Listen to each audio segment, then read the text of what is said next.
Hari ini kita tengah membahas mengenai fenomena mudik. Tadi Ustadz sudah menjelaskan yang terpenting utamanya dalam mudik itu harus diluruskan dulu niatnya. Untuk silaturahmi, untuk berziarah, bentuk bakti mengunjungi orang tua, bentuk cinta kepada kampung halaman. Nah sekarang Pak Ustadz, apalagi yang harus diperhatikan terutama dalam kacamata Islam supaya mudik kita tuh jadi berkah. Lalu kemudian kan banyak pertanyaan, kalau saya mudik saya puasa nggak nih? Kan dia belum perjalanan. Tapi kan mudiknya naik pesawat, cuman 2 jam cek nyampe. Apakah boleh nggak puasa? Nah itu gimana Pak Ustadz? Mudik namanya musafir, dia musafir. Perjalanan. Ya. Musafir itu boleh dia diberi keringanan oleh Allah untuk tidak puasa dan menjamak kasar sholat. Ya, syaratnya dia musafir. Berapa jaraknya? 83 km. Ya, kira-kira kalau dari Makassar ke Baru itu sudah bisa. Kalau Maros belum bisa. Pangkep mungkin belum cukup 83. Ya. Ya. Bukan soal lamanya Mas Wahyu. Oke. Bayu, bukan soal lamanya. Tapi memang jarak. Betul dari Jakarta ke sini cuman 2 jam. Lebih lama ke Bone. Betul. Dari sini 5 jam. Padahal lebih dekat secara jarak tempuh. Jadi bukan karena waktunya, tapi jarak tempuhnya perjalanan. 83 km. 83 km. Okay. Nah, kalau dia perjalanan, Allah berikan keringanan. Boleh kamu tidak puasa dengan catatan ganti setelah Lebaran. Harus diganti. Itu meskipun Allah kasih, tapi kalau ibu tidak gunakan, boleh juga. Ngapain saya batal puasa, saya masih mampu, bahwa saya bisa puasa, silakan boleh. Tapi kalau mabuk darat, ya, apalagi angkutan umum, ya kan, ada yang bawa durian, ya kan, ada yang bawa semangka, ada yang bawa mangga macang. Mangga macan? Iya, ada di sini istilah mangga macan. Yang harum itu kan, ada yang bau keteknya. Baku campur-campur di atas kan. Mabuklah kita. Muntah-muntah. Muntah batal puasa. Boleh ibu tidak puasa. Dengan catatan ganti.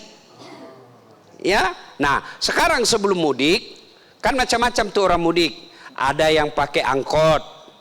Ya. Angkutan umum, bisa jadi itu pesawat, bisa jadi kereta, bisa jadi angkatan kapal laut, bisa jadi mobil, ya, angkutan umum. Ada juga yang bawa diri sendiri, mobil, misalnya saya mau ke Pinrang, bawa kendaraan sendiri, maka yang setelah luruskan niat, keselamatan perjalanan harus jadi pertimbangan, ya.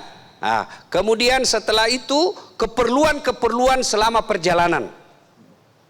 Terutama keperluan ibadah. Apalagi abah kalau ada rezeki, ibu bawa untuk persiapan sedekah. Nah, sudah ibu-ibu, bapak ya, kalau sudah perjalanan, sudah mulai mau perjalanan, usahakan sepanjang jalan, ibu sebaiknya ada wudhu. Jadi wudhu dulu sebelum berangkat. Ya. Nah, kalau berangkat pagi sebelum berangkat, ibu sholat duha dulu. Sholat duha. Minta supaya rezeki kita sepanjang jalan Allah lapangkan. Sholat duha ya. Sudah sholat duha 2 rakaat boleh. Mau 8 rakaat lebih utama. Masih ada wudunya. Sudah sholat duha. Yang berikutnya, jangan sampai berpakaian yang tidak senonoh. Apalagi sampai memamerkan aurat. Apalagi sampai sempit-sempit. Itu pakaian itu tidak boleh sempit. Tidak boleh sama dengan warna kulit. Nah, sudah berpakaian, jadi sudah ada wudhu, tertib dulu, ya, luruskan niat. Sudah itu persiapkan segala keperluan perjalanan. Kalau kita bawa kendaraan pribadi, utamakan keselamatan perjalanan. Cek dulu. Cek semua, bannya, remnya. Ya, Nabi bilang bagus ini mobil Ustaz. Satu aja jeleknya, yang lain bunyi-bunyi, yang satu tidak bunyi. Apa? Klaksonnya tidak bunyi. Saya bilang, enggak ada yang baik itu klakson. Enggak bisa bunyi. Sudah itu usahakan ada wudhu.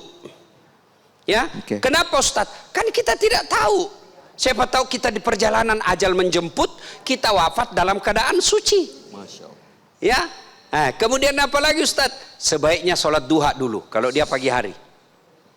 Ya, sudah perjalanan, berikutnya dipersiapkan lagi, usahakan pakaiannya pakaian yang islami.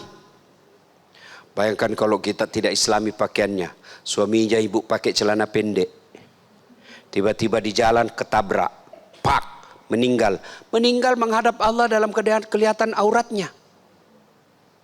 Kita tidak tahu kapan ajal menjemput, maka jangan pernah keluar rumah yang mempertontonkan aurat. Karena kita tidak tahu ajal kita di luar. Nah, seterusnya ibu, kalau masuk waktu sholat dan bisa singgah sholat, singgahlah sholat berjamaah. Kalau sama keluarga.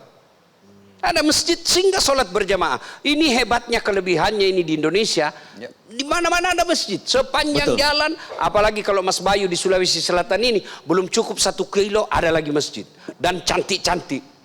Wah, banyak sekali ada lagi masjid. Iya. Kiri kanan ada masjid.